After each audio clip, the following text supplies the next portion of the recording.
इस बजट के ऊपर लोकतंत्र के पवित्र मंदिर गरिमा में सदन में बोलने का सुअवसर प्रदान किया। 10 मिनट है आपके भी। मैं आपका बहुत बहुत हार्दिक आभार प्रकट करता हूं। माननीय अध्यक्ष महोदय, हम सभी ने देखा प्रदेश की उन्नति को समर्पित वित्तीय वर्ष 2025 और 26 वाला बजट विकसित राजस्थान, समृद्ध राजस्थान, सबका साथ, सबका विकास, सबका विश्वास, सबका सामूहिक प्रयास वाला बजट, प्रदेश के उज्जवल भविष्य के एहसास वाला बजट, एक ऐसा बजट जो प्रदेश के स्वर्णिम विकास के तमाम आधार लिखेगा। एक बजट जिसमें प्रदेश के प्रत्येक क्षेत्र के लिए कुछ न कुछ दिखेगा। एक बजट जिसमें जन समस्याओं के समाधान के मजबूत इरादे हैं। एक बजट जिसमें बांध, नहर एवं घर नल के जल तक मजबूत वादे हैं।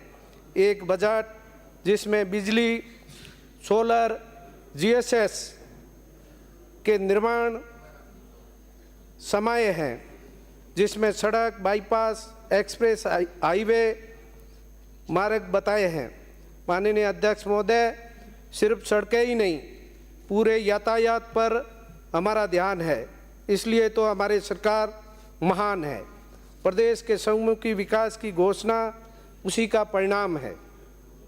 ये बजट बेहतरीन बनाएगा प्रदेश के हर एक बच्चे की शिक्षा, ये बजट बेहतरीन बनाएगा प्रदेश के हर एक क्षेत्र की चिकित्सा। हमारी सरकार सुनिश्चित करेगी सारे बेहतरीन उपाय निश्चित रूप से निखरेंगे ग्रामीण तथा शहरी निकाय। माननीय अध्यक्ष महोदय, उद्योग धंधे को लगेंगे नवीन पंख, प्रदेश में बजेगा नवीन सूर्योदय का शंख। बजट में हमारी प्राचीन संस्कृति धरोहर को सजाए संवारने की बात थी। जी हाँ, बजट में किसान व कृषि उत्थान की बात थी। निश्चित रूप से प्रदेश पर्यावरण संरक्षण के महाअभियान की बात थी। बजट में विकसित भारत के सुनहरे भविष्य की बात थी। खेल क्षेत्र के युवाओं के उज्जवल भविष्य की बात थी। माननीय अध्यक्ष महोदय, सिर्फ ये बजट ही पेश नहीं कर रही थी हमारी सरकार, हम तो बना रहे थे स्वर्णिम प्रदेश के आधार। यकीन मानिए, बिल्कुल बेहतरीन परिणाम देखेंगे। हम सब एक सर्वश्रेष्ठ सशक्त राजस्थान देखेंगे, श्रेष्ठ राजस्थान देखेंगे। माननीय अध्यक्ष महोदय, प्रदेश की देवतुल्य जनता ने कांग्रेस के जंगल राज और भ्रष्टाचार से मुक्ति पाकर प्रदेश के बेहतरीन भविष्य के लिए सरकार चलाने का जनादेश दिया, तो निश्चित रूप से हमारी सरकार सर्वजन हिताय की भावना से संकल्पित है। माननीय अध्यक्ष महोदय, भारतीय जनता पार्टी संपूर्ण प्रदेशवासियों को ये विश्वास दिलाती है कि हर वर्ग के उत्थान व उज्जवल भविष्य के लिए सामूहिक प्रयास करेगी। वसुदेव कुटुंब की भावना से उन्नत कार्य करेगी।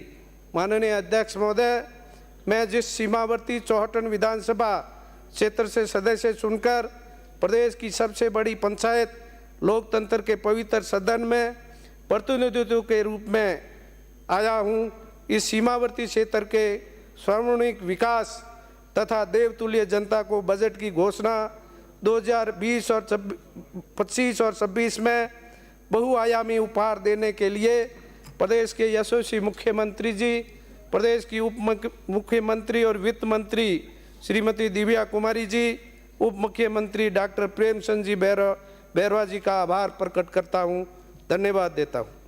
माननीय अध्यक्ष महोदय, जन जन के कल्याणकारी व प्रत्येक वर्ग के उत्थान को समर्पित माननीय मुख्यमंत्री श्री भजनलाल जी शर्मा जी के कुशल नेतृत्व वाली हमारी सरकार ने अपने 1 वर्ष के संपूर्ण कार्यकाल में एक स्वर्णिम राजस्थान के आधारशिला की नींव रखी है। हमारी सरकार लोक लुभावने वादों, अंगूर खट्टे का मीठे जैसी बातों पर विश्वास नहीं करती है, बल्कि मजबूत इरादों, धरातल पर विभिन्न कार्यों की सफल क्रियान्विति पर विश्वास करती है। माननीय अध्यक्ष महोदय, संपूर्ण प्रदेश में कांग्रेस के कुशासन संकीर्ण शोष व तुष्टीकरण की नीति से चारों ओर अंधकार के घोर काले बादल छा गए थे।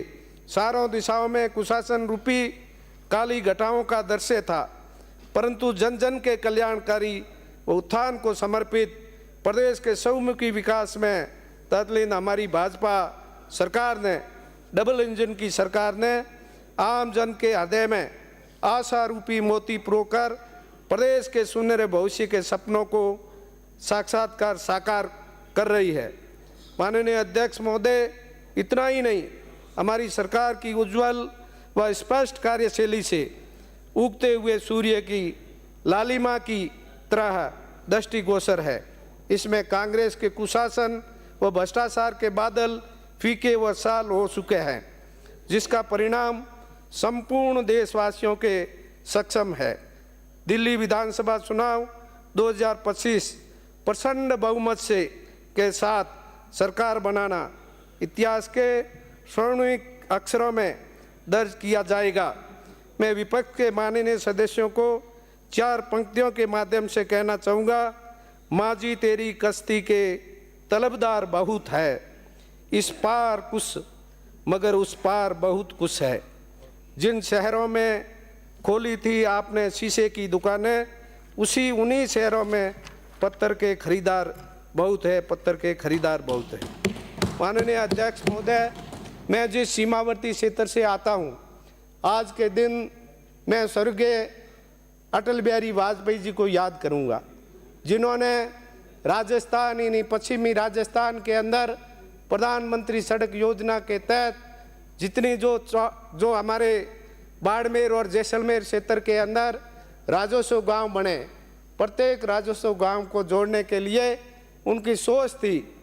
90 के दशक के अंदर एक ऐसा वातावरण था, लोगों के अंदर एक ऐसी भावनाएं थी कि वो अपने बालक और बालिकाओं को पढ़ाना चाहते थे। गाँवों के अंदर वो सुविधाएं नहीं थी और लोग शहरों की तरफ उनका रुख हुआ करता था। खाता पीता परिवार था, वो शहर की तरफ जाने के लिए आतुर था।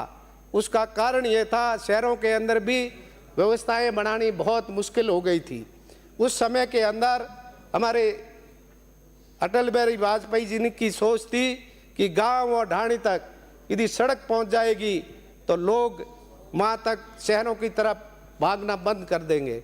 इसी को लेकर हमारे जो सड़कों का जाल जो बिछा है बाड़मेर और जैसलमेर क्षेत्र के अंदर, पश्चिमी राजस्थान के अंदर, आज भी हम उनकी ये सोच थी कि यदि गांव और ढाणी तक सड़क पहुंचेगी तो सड़क के पास में बिजली की लाइन भी पहुंचेगी, पानी की लाइन भी पहुंचेगी, लोगों तक गाँव को ढाणी के अंदर सब सुविधाएं हो जाएगी, तो लोगों को कहीं बाहर जाने की जरूरत नहीं होगी।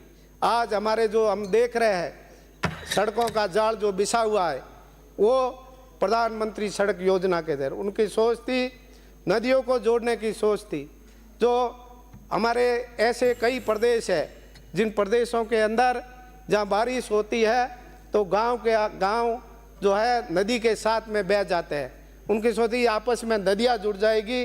जहाँ पानी है, राजस्थान के क्षेत्र के अंदर पानी के नाम के ऊपर जो है आंखों के अंदर पानी आता है, वहाँ तक भी जो है आम आदमी को जल जीवन मिशन योजना के तहत मैं धन्यवाद देना चाहूँगा हमारे यशस्वी प्रधानमंत्री जी को, विश्व के सबसे बड़े नेता नरेंद्र मोदी जी को, जिन्होंने जल जीवन मिशन योजना लागू करके आम ढाणी तक जो है मीठा पानी पहुंचाने का जो काम किया। और जिस तरह से जल जीवन मिशन का पानी गांव और ढाणी तक पहुंचा है, लोगों के अंदर खुशहाल है लोग उस जगह जहां पानी मिलता नहीं था।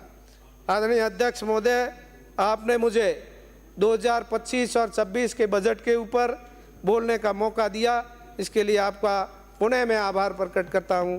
बहुत बहुत धन्यवाद। जय हिंद, जय भारत। धन्यवाद। लेकिन इसको